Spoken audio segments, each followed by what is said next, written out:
I ghosted a guy because he refused to do anything but go out for drinks on our first date, and now I'm creeped out by his response that it's a shame because I would be a fun drunk.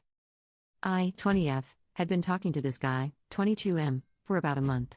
We knew each other from high school, he was a senior, and reconnected recently. The conversations were fun, flirty, and I was open to meeting him in person to see where things might go. When we started planning a first date, he kept suggesting we go to a bar and get drinks. I personally don't feel super comfortable drinking with someone I haven't met properly yet, especially on a first date. That kind of setting, especially as a woman, can feel a little unsafe or just not ideal unless I already know/trust the person. So I subtly tried to suggest alternatives like coffee or lunch, hoping he'd take the hint. But every time, he pushed for drinks again. It wasn't aggressive or anything, but it felt dismissive of my comfort. After a few back and forths like this, I ended up just losing interest and stopped replying. Now I'm wondering, was that unfair of me? Should I have been more direct instead of ghosting him? Or was I right to just dip if I wasn't feeling respected or unsure? I made up an excuse as to why I could not meet him, family commitment, when he just wouldn't budge on the drinks idea. Commenter: You should have said I'm not comfortable going for drinks yet, but I'd love to grab coffee sometime. Be more direct.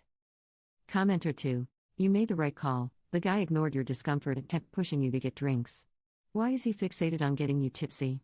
I would have ghosted him too because his intentions feel sketchy and because he knew that you didn't want to get drinks, yet he kept trying to steamroll you to get his own way.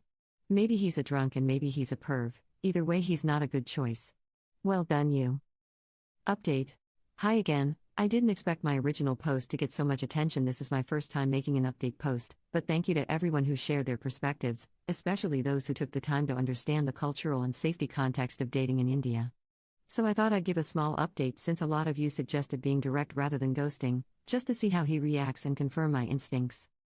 To clarify, I had actually cancelled our earlier plan by giving the excuse of family commitments because I was already feeling weird about the drinks thing, not just straight up stop replying like some comments thought.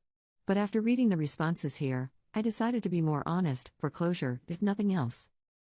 So when he called, I said something like, "We can try to meet next weekend if you're still up for it, but I'd really prefer not to go for drinks." I even suggested some of my favorite coffee spots as response. 1. He said he usually goes to the gym or works during the day, so was hoping to meet a little later. Which? Fine, that's understandable since he does freelance work. 2. But then he followed it up with, "But I bet you'd be very fun drunk." Yeah. That creeped me out more than I expected.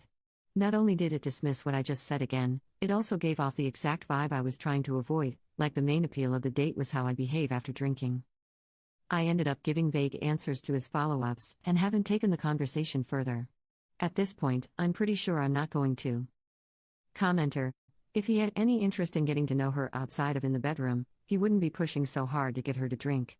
He doesn't want to do coffee or any other date because that won't immediately lead to intimacy, and he doesn't want to invest meaningful time on OP. Commenter 2: Yeah, this guy has a drinking problem. And a boundary problem. And an ethical problem. But they won't be your problems. Don't take anything to do with this man further.